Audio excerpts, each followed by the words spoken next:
When it comes to setting up planer boards, there's a ton of different options. And today I want to go over how I actually will set up my planer boards for all different types of fishing and all different types of scenarios. This is the one setup that I'll use anywhere from catching 15-inch walleyes all the way up to big Lake Erie walleyes, trolling cranks super fast. This is just the one setup that I use for all around fishing. And what I'm using here, I got all this stuff brand new right out of the pack. This is an OR12 offshore board. It comes with the flag, but it does not come with the spring kit for the tattle flag. And I always run tattle flags on my boards, and we'll get into all that. But the first thing, starting out, I'll actually take the flag off. It's just a Phillips head screw. Just get rid of the flag for now because we're going to put on the spring kit, which requires all this to come apart. So I'll get this screw out of here and we will get into, screws are kind of long. We'll just set that aside for now. So I get rid of the flag. The next thing that I'm going to do is actually, there's a little nub right on the back of the board, and it's for if you want to mount your flag solid, which I don't have any use for it, so I actually get rid of it because the spring will actually grab that sometimes. So I'm actually just going to cut that right off. Just take a knife. It comes off pretty easy. I just don't want to cut myself. So just get rid of that nub. And now I can get ready to start putting on the tattle flag kit. So the first thing when I go to put on the kit, you actually would get a bag with the springs, the bushing, screws, and you'll get the wire for the flag. So the first thing I'm going to do, actually a little trick. So you have that little screw there. I'll actually just run this wire through there. Be careful just to not over tighten it so you don't bend the wire. But I'll actually use that to spin that out of there instead of trying to use fingers or a pair of pliers. But it actually comes with a screw in the kit to put in the back here. But I just take this one off just because it's just another thing that line can get caught around, and I don't have a use for it, so I don't use it. Now the next thing that I do, I'll actually just take that same exact screw, and there's a small hole in the top of this board in the back. It's towards the back also. I'll actually take the screw and I'll put it in there and just screw it as far as you can in by hand, and then I'll use that wire again. So I'll take that wire, you just run it through there and crank it down. Now you don't want to take this in super far. You don't want to run that all the way in because it'll mess up the angle for which way this wire is going to go, and you don't want it too close to the board. So I run something about like that, if you can see that. So the next thing you'll do, you'll take your wire and you'll just run it through there so it sits all the way back there, and we will get ready to put the flag on. Now you want your flag pointed back, so this is the back of the board, this is the front.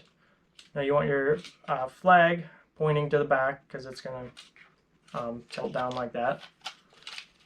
So you're going to take this wire, which I'm trying to do this backwards, so it's going to be a little difficult, but there's actually two different holes that you want to use. The bottom one is for the screw. These two top ones here are for the wire to go through.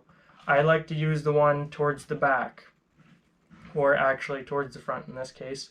But I like using the bigger one. I don't know if you can really see that. It's kind of hard to see. But I like to go through the back one. If you do go through the front one, you'll have to put a bead on your wire, which is a pain. And I just don't like doing that, so I use the back one. But you're going to take your flag, and you do have to kind of work to get it in there. It's pretty strong wire, and it's just simple as that. Now, next thing you're going to do, you're going to take and open up the bag that they give you. It has a spring, the bushing, split ring, new screw. So they give you it all. Now we're going to take that little bushing and the screw, I'm going to take that.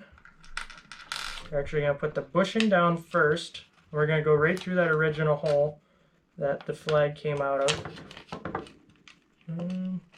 This is pretty difficult doing backwards, so just bear with me.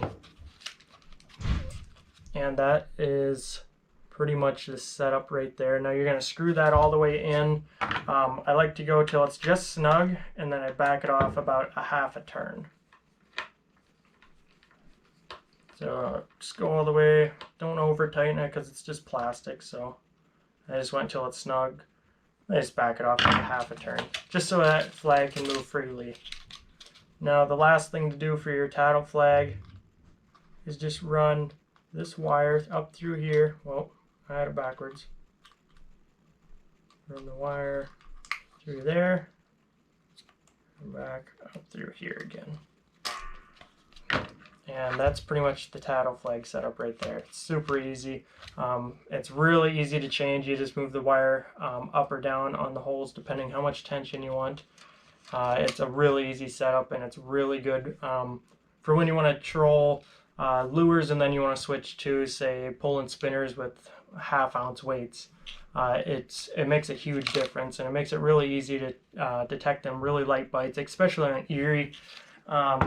When you're fishing a bunch of walleyes and you either get in a school that have mixed walleyes with big ones or small ones, you can set your flag depending on the conditions, really. If you're trolling cranks or if you're pulling spinners, you can set it lighter, heavier. Pretty simple.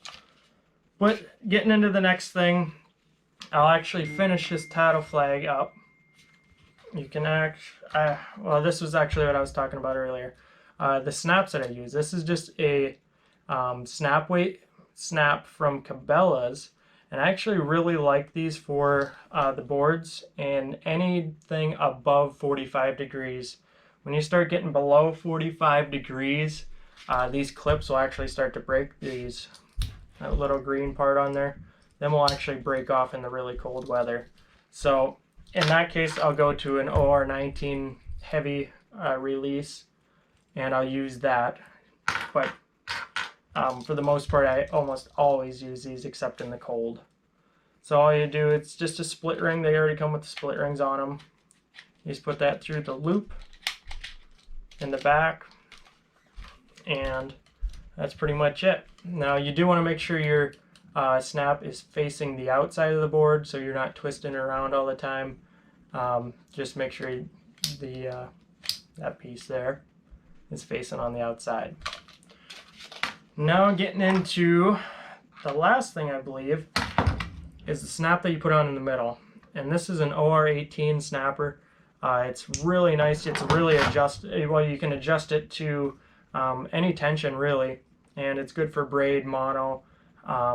It's really good all the way up to anytime I get maybe over 2.5 miles an hour, trolling bigger cranks like Husky jerks. Then you might have to double wrap braid, but mono you almost never have to double wrap it. But that's the clip that I always use anywhere I go, really. So all you have to do to put that on, it actually will come with some lock nuts and the snap. It's just simple as that. All you do, put it right through just like that. There's already a hole there. It locks in. There's little tabs in there that lock that all in.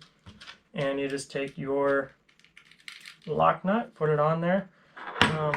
A wrench works a lot better, but I got a crescent wrench, so it's going to have to work. And you take that, and it's already locked in there, so you don't even need a screwdriver on the top. And you just get that pretty snug. You don't have to over tighten it. You don't have to tighten this stuff like crazy. It's all plastic. So that is really my overall planer board that I use pretty much anywhere I go. Again, that was the OR18 snapper. This is just a Cabela snap, and when it's too cold out, I will go to the OR19 clip, and I always run tattle flags. Tattle flags are a huge thing on boards. I think it's the biggest thing to have in planer boards, where you're going to detect them really light bites, especially when you're trolling faster or heavier baits. But that's my overall setup for planer boards. I hope you guys learned something. I'll post below everything that I put on these boards. I'll put a link to it so you guys can find it if you're interested in looking at it.